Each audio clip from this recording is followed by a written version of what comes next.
Good morning class 7। This is the second video of chapter number 5। Last video में हमने पढ़ा कि women's और मैंस को सोसाइटी के अंदर कैसे उनके साथ बिहेव किया जाता है, उनको कैसे समझा जाता है, उनको कैसे उनके जेंडर को कैसे डिटरमाइन किया जाता है, ठीक है। और फैमिली में कैसे बिहेव होता है मैन या वुमेन को लेकर, स्कूल में क्या होता है और कम्युनिटी में कैसे बिहेव किया जाता है, ठीक है।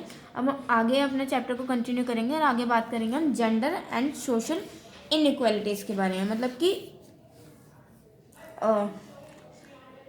समाज में कैसे इनइक्वालिटी होती है जेंडर को लेके, मतलब मैन और वुमेन को लेके कैसे इनइक्वालिटी की जाती है, असमानता की जाती है, उसके बारे में हम बात करते हैं, ठीक है। Gender is seen closely related to the roles and behaviours assign to man and women and man based on their sexual differences. मतलब gender basically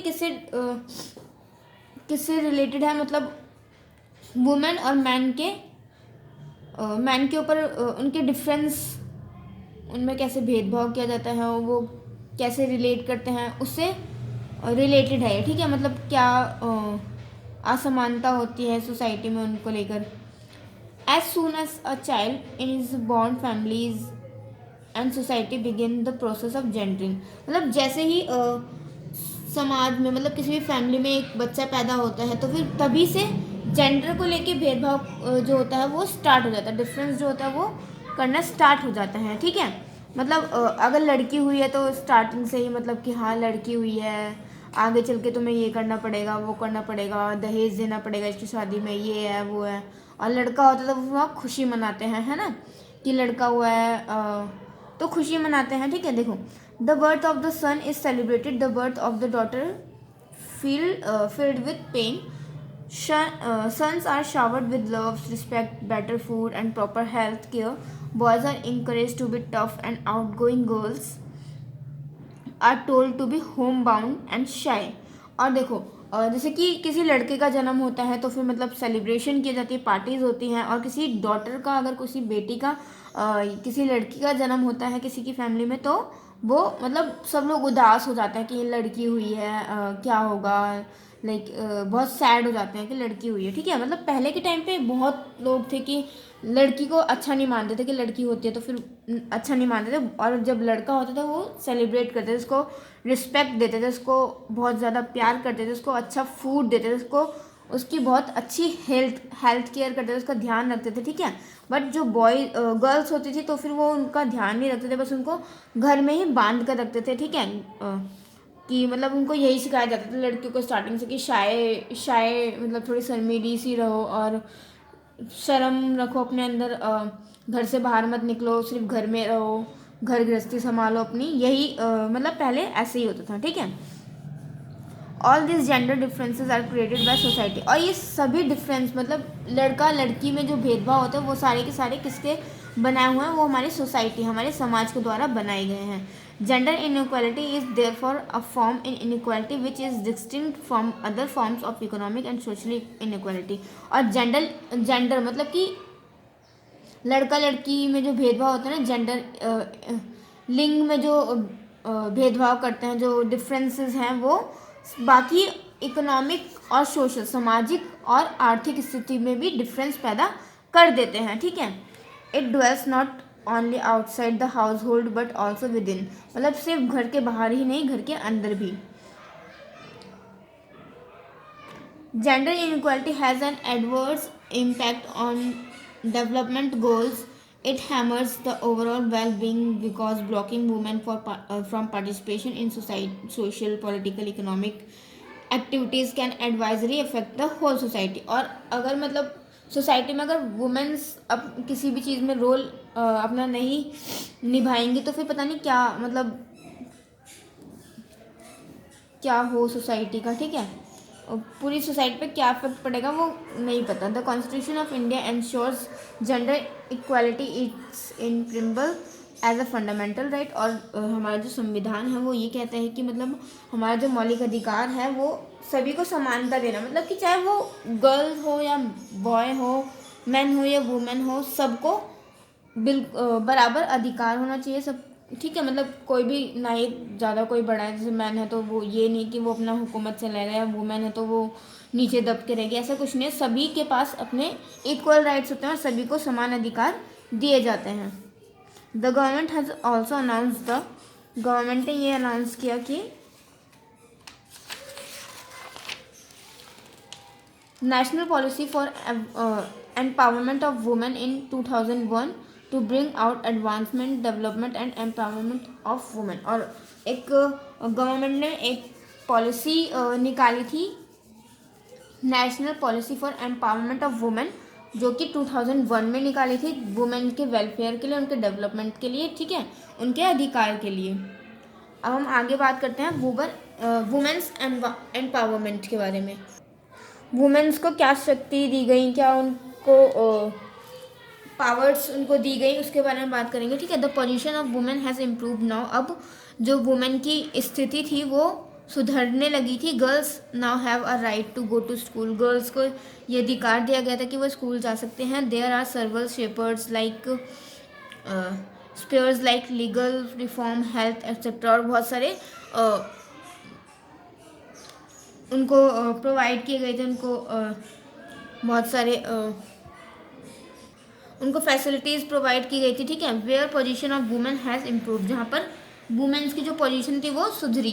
it is due to the collective and individual effect of the students. This struggle is called women's movement. और जब मतलब ये सब किस वजह से हुआ था, ये वुमेन्स के स्टूडेंट्स के स्ट्रगल्स की वजह से, उनके एफर्ट्स की वजह से ये सब हुआ था, और इस स्ट्रगल को कहा गया वुमेन्स मूवमेंट, ठीक है। इसका नाम दिया गया वुमेन्स मूवमेंट का। Individual women's and women's association all over the country has struggled. और पूरी वुमेन्स जो एसोसिएशन था उसने पूरी कंट्री में स्ट्रगल किया, मतलब अपने अधिकार के लिए वो लड़े, ठीक है। But women had to struggle and campaign for long time. और वुमेन्स को अपना अधिकार पाने के लिए बहुत ही लंबे समय तक स्ट्रगल करना पड़ा। They used the following ways for getting their rights. और उन्होंने ये कुछ तरीके अपनाए थे अपने अधिकार को पाने के लिए, ठीक है। Campaigning, women campaigns have led to passing to laws, मतलब उन्होंने कंपेनिंग की, अपने कानून को साथ में लिया, ठीक है। One such act was passed in 2006 to prevent them against mental and physical violence. उनको एक एक्ट पास किया गया 2006 में, जो उनके ऊपर हिंसा की जाती थी, उनके ससुराल वालों या उनके हस्बैंड के द्वारा जो मतलब हिंसा की जाती थी उन पर, वो उसके विरुद्ध एक एक्ट पास किया गया, ठीक है। In 1997 the supreme court issued guidelines to protect women against sexual harassment. और जो वुमेन्स के साथ जो सेक्सुअल हरासमेंट किया जाता है, उनको छेड़ा जाता है, उनके साथ दुर्व्यवहार किया जाता है, उसके खिलाफ सुप्रीम कोर्ट ने 1997 में गाइडलाइन जारी की। In 1980 the demand for law to abolish dowry. और दहेज की जो प्रथा है, मतलब दहेज लेना, उस पर भी एक एक्ट लागू किया गया 1980 के 80 में, ठीक है। सेकंड था रेजिंग अवेयरनेस। और अवेयरनेस फैलाना, मतलब कि जागरूकता फैलाना।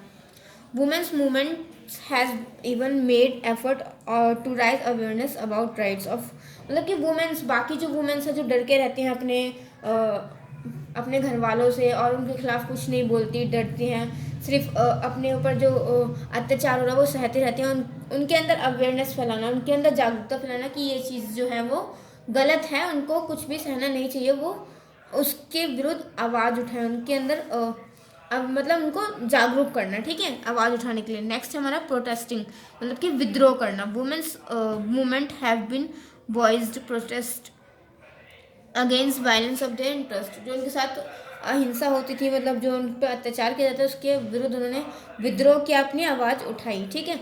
मतलब रैलीज निकाली और बहुत सारी चीज़ें उन्होंने की। नेक्स्ट है उनका, उन्होंने क्या किया, सोइंग सॉलिडेरिटी।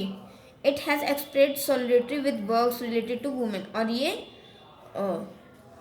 उन्होंने अपने मतलब जो वुमेन्स काम करते हैं उसके प्रति अपनी एक्सप्रेस किया, उनको समझाया, ठीक है। ये सारे जो स्टेप्स थे वो उन्होंने उठाए अपने अधिकार पाने के लिए, ठीक है। नेक्स्ट हम बात करते हैं वुमेन्स वर्क एंड इक्वालिटी। अब वुमेन्स जो थी वो कैसे काम करती थी और उनको क्या समानता मिली उसके बारे में। The devolution of women's work is not seen inside the house only. और जो वुमेन जो काम करती थी वो सिर्फ घर के अंदर ही नहीं बल्कि घर के बाहर भी, मतलब उसमें एक इनइक्वालिटी की जाती थी मेंस और वुमेन में। It is really very depressing, और ये बहुत ज़्यादा डिप्रेसिंग था।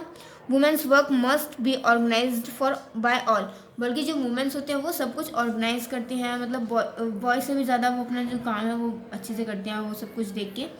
First of all the families members should value the work of women. First सबसे पहले क्या करना चाहिए, अगर कोई औरत काम कर रही है तो सबसे पहले उसको उसकी फैमिली को उसको सपोर्ट करना चाहिए, उसके काम की वैल्यू समझनी चाहिए, ठीक है।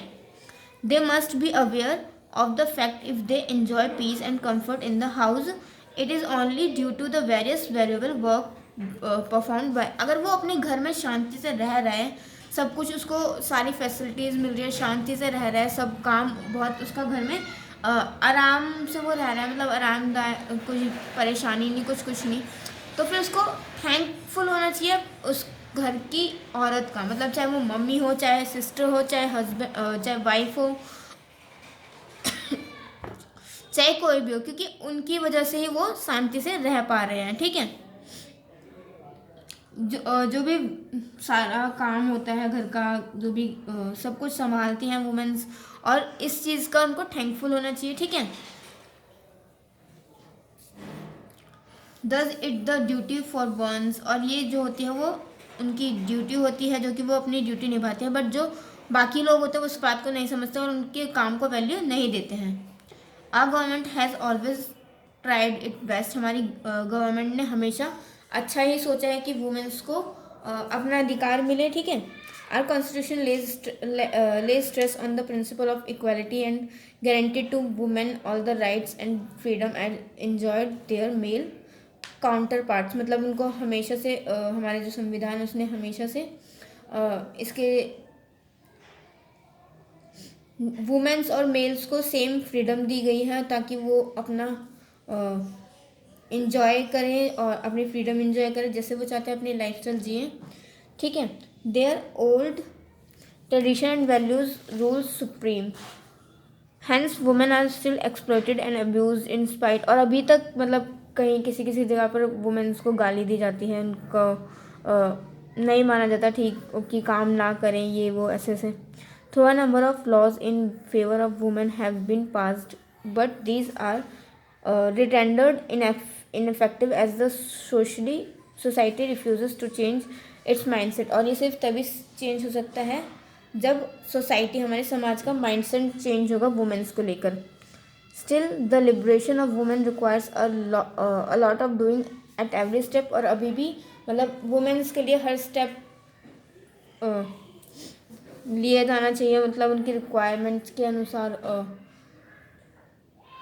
So the women must be, मतलब उनको लेकर क्या करना चाहिए कि उनको राइट्स दिए जाने चाहिए, उनकी आवाज़, अगर उन पर अत्याचार हो रहा है तो उनको सुना जाना चाहिए, ताकि वो, अगर उन पर कोई भी उनको प्रॉब्लम है तो वो अपनी आवाज़ उठा सकें, उन पर कोई हरासमेंट हो रहा है या कोई अत्याचार हो रहा है तो उसके खिलाफ वो अपनी आवाज़ उठा सकें, ठीक है। और क्लास आपका चैप्टर यहीं पे फिनिश होता है।